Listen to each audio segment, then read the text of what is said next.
I kind of don't want to get rid of it because it reminds me of that. Watching the relationship. Your awareness of the relationship is a barometer of skill and good outcome. Keeping a keen eye on the relationship will help you decide where and how to proceed. Check in with yourself by asking, how are we getting on in this discussion?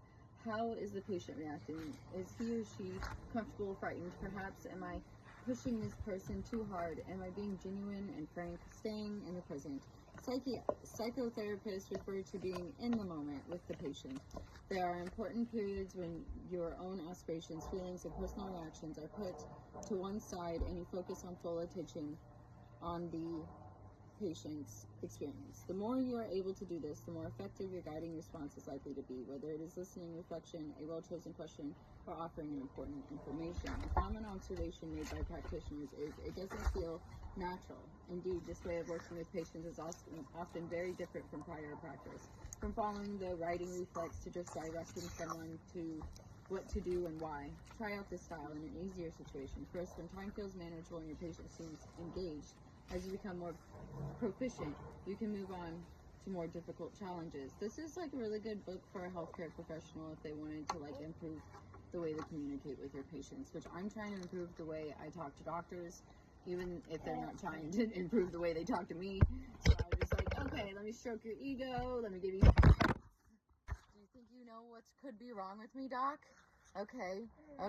Have you ever heard of this? Let's narrow it down a little more. I hope no one who wants to help me sees this. Or like, you condescending bitch. It's just like, okay, well, you know the male doctors you work with. Condescending who? Key questions. What next? The key question. The nurses know more most of the time. That's relevant. Anyways, darn motivationers, rulers, importance of confidence.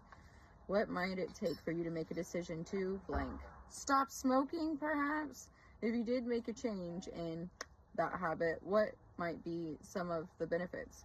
Suppose we got to make a pros and cons list right now, really? Suppose what you did to decide. How would you go about in order to succeed? How can, I heard this in a live tarot reading. Okay, this is going to be the third time I reveal one of my favorite spiritualists, and it is on TikTok. Her name is the Gray Strega. She has a cat named Strega. Her theme, she's good with astrology, and she's good with reading for the divine and feminine collective, couples and singles, and I really like that about her. I've not had a personal